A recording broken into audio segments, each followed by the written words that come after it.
guys, welcome back to Makeaway Life Coaching. My name is Sarah and I'm the life coach here.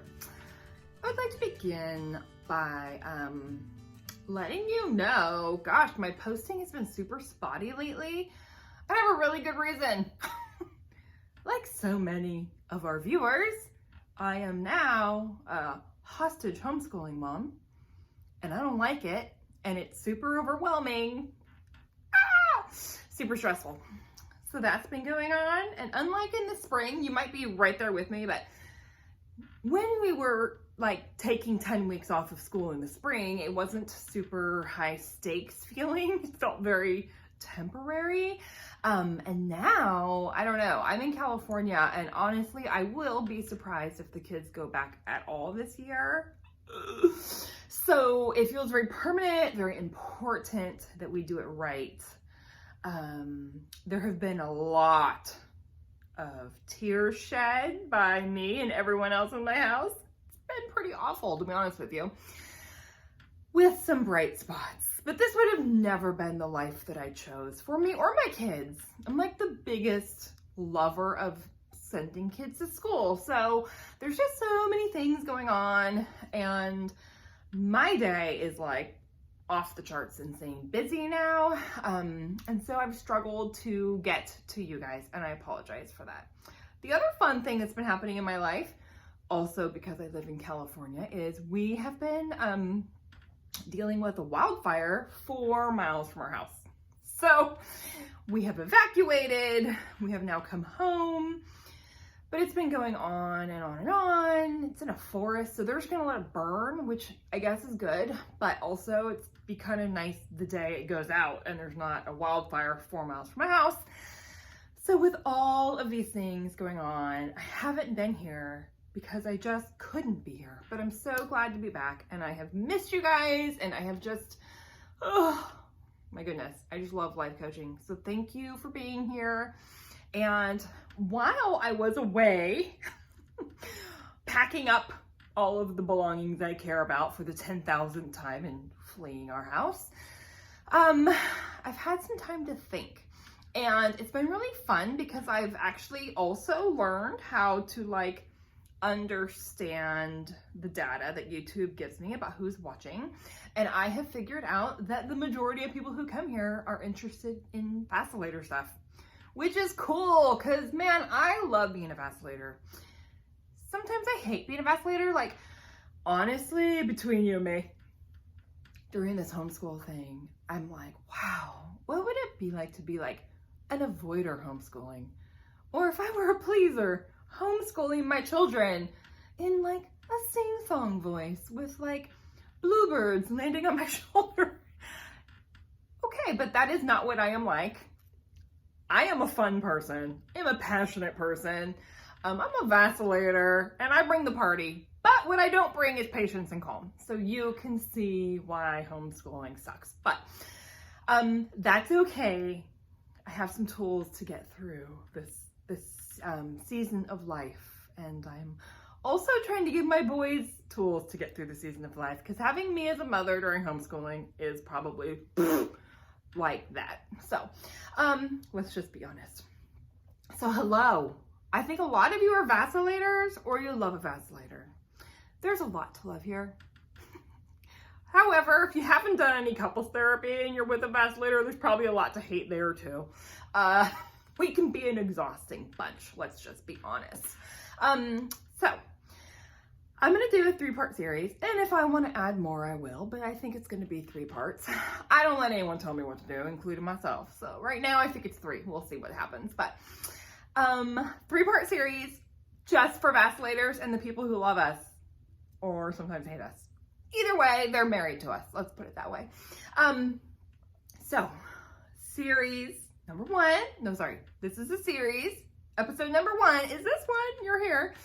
And I'm lovingly calling this the blowtorch. So, like all vacillators, I struggle with anger. And I feel very grateful for that in some ways. Like, let's face it, I think we all have like a predominant feeling that comes up more easily for us than others. Some people's it's sadness, and I hate being sad, so I'm really glad I'm not one of those people. And there can be other feelings, of course. So anger. Anger might not be the easiest thing, especially I'm noticing as a mother. The anger thing is like not easy. And I'm constantly, like I've said a million times, it's like the battle of my life is I'm dealing with just, my first feeling is always anger. And so my husband and I have this fun thing we do. I'll text him and be like, because I'll be irritated with somebody, or I'll be unhappy with customer service, or like total Karen, I know. Or someone actually crossed me, which is a very daring thing to do, I will admit. Doesn't happen every day. But I'll text my husband and be like, I'm getting out my blowtorch.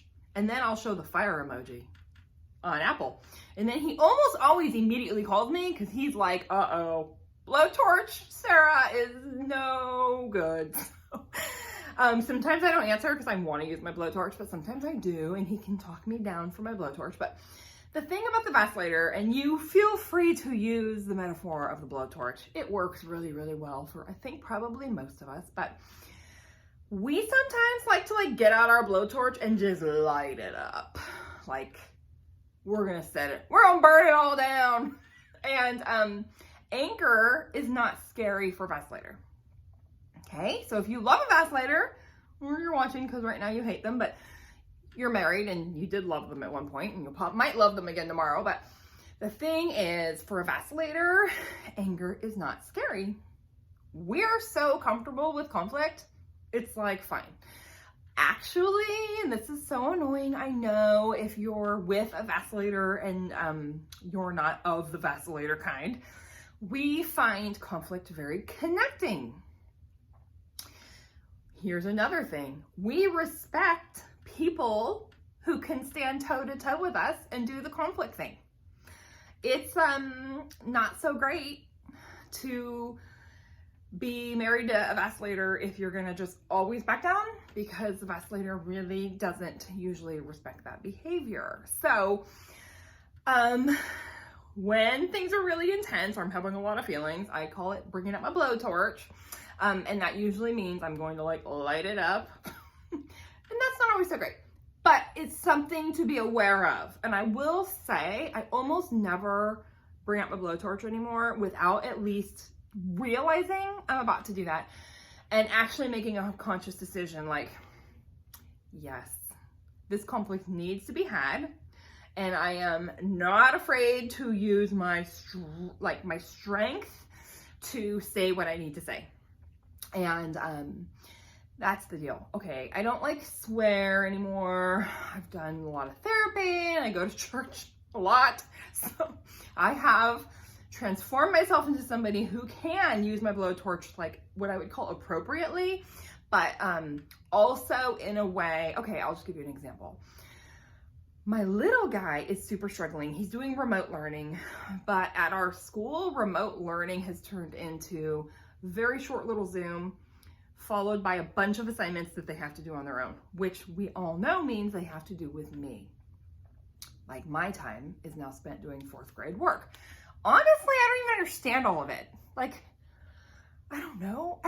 On 4th grade math, I don't even know what that is. I wasn't good at that in 4th grade. I'm really not good now, 500 years later. But anyway, something happened. And the teacher chose to exclude my son from an activity. And he was super hysterical and hurt and upset because he's 9. And so I decided to give the teacher the benefit of the doubt, because I used to be a teacher, you guys.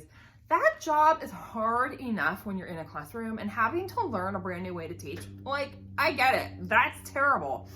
So, like I always do, I gave teacher the benefit of the doubt and was like, hey, my little guy got excluded today, and I just want to know what's going on with that. And thanks so much, comma, Sarah.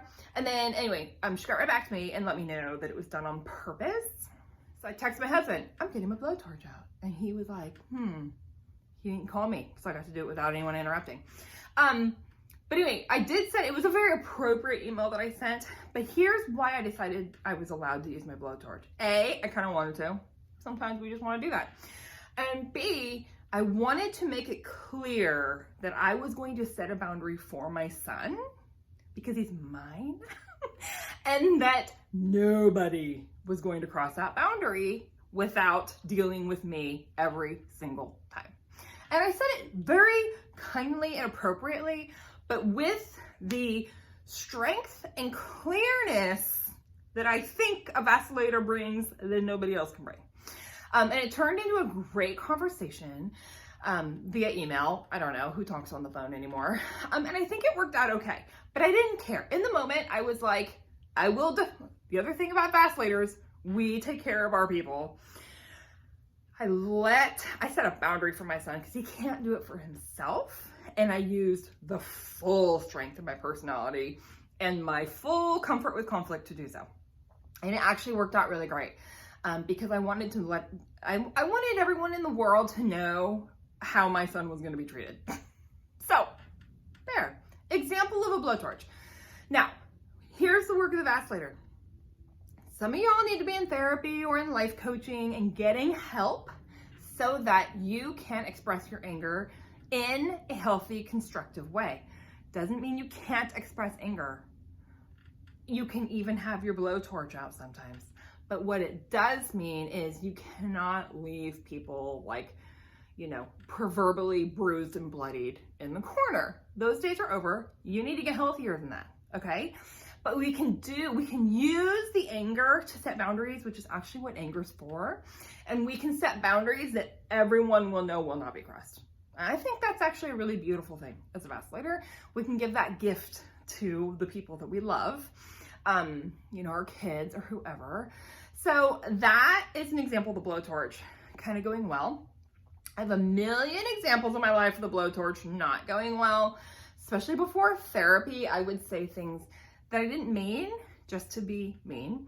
And those, the Bible says there are things that you can say that you can never unsay.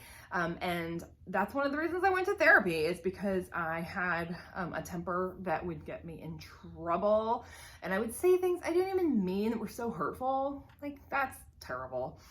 And I don't really do that anymore, so I'm grateful for that. And sometimes I have to make a really conscious effort not to do that. Okay, so something for Vacillators to be aware of, that's what this whole topic of this first episode is just the blowtorch. If you're a Vacillator, you have a blowtorch, and you have to be careful how you use it. And also, it's okay, because once you get really healthy about anger, you can actually have a little bit of fun with your blowtorch and not have to worry about saying things you'll regret, because you'll be under more control. Second thing I wanted to share was two of the ladies in my life. Boy, this season of life is very hard. I don't know, everyone I know. The people I know, our kids are not in school. We're like crying all the time. It's unbelievable how stressful things are with the pandemic. So, I just wanted to share this, and I'm actually going to just show it to you here. There is a lady called the Mom Brain Therapist on Facebook, and I found her during the pandemic by chance. But man, this visual, am I an angry mom or do I have unmet needs? This is a life-changing visual. This has helped me. I went to therapy for years, talking predominantly about my anger, and I got some tools, but this visual, which I'll also post, she gave me permission.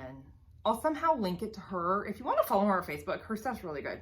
She's amazing. But I'll try to find some way for you to print it. She did say I could put it on my blog. Thanks, Mom Brain Therapist. So I might do that. Go to makeawaylifecoaching.com to my blog, and I'll post it and you can print it there. But I actually have this in my fridge, and the reason is because I'm like running into anger a lot lately because I'm overwhelmed and I'm stressed, and there aren't that many good outlets for it. For instance, I have told you guys I like to do slow jogging. You can Google it, it's amazing. It's dorky looking, but it doesn't matter, I really like it. You can jog all day and your knees don't hurt. But we had smoky skies for like almost a month, and I have asthma, so I couldn't jog. I was like, are you kidding me? How am I going to handle this homeschooling stress without my number one coping mechanism, which is jogging. Secondly, California kept cutting our power. Call it rolling power blackouts. And I will just let you know, I got my blowtorch out and I emailed everybody in the state. I was like, this is the most unacceptable thing. We have smoky skies. There's a fire 4 miles from my house and you're cutting my power. How would we get notifications about our safety? You get it through power. This is America, for God's sakes. Get it together, Governor Newsom. So anyway, everyone in the state of California got an email from me, all of the politicians, about how unacceptable that situation was. Another good example of using our blowtorch for good. But this is a great visual. So if I'm feeling like an angry mom, which is pretty much every day now, do I need food and water for my body? That sounds so simple. Do I need food and water? Honestly, I'm not someone to miss food. Meals. I don't miss meals because I know I get hangry like in a second. But often when I'm like drinking a lot of coffee and no water, I do get angry. And so that's a great question. Do I need water for my body? Do I need opportunities for social connection? Oh, I think we all do. That's hard nowadays, but we can make it happen. We have cell phones. You can make an actual phone call with an actual friend and it will be amazing. Do I need quiet or downtime? Yes, I do. So sometimes I have to put myself in a timeout and be like, I need some quiet time because I'm like so grumpy. And I can come read a book with my door locked or take a nap, whatever you need to do. So I'll put this on my blog, makeawaylifecoaching.com, and you can print it. I highly recommend you follow Mom Brain Therapist on Facebook. She's awesome. I bet she's on Instagram too. I don't know. I don't really like Instagram that much. So I wouldn't know, but really good stuff, because the thing is, right now, if you're a vacillator, like me, you struggle with anger anyway. And when your stress load is at 5 million%, you will struggle with anger more. It's going to come out faster. It's going to rise faster and be harder to manage. So check out that visual, put it on your fridge, and just check in with yourself and be like, whoa, I know I'm rage queen right now. And what do I need to do to like take care of myself and chill out? Because it's not fair for our kids to have to live with that. It's just not.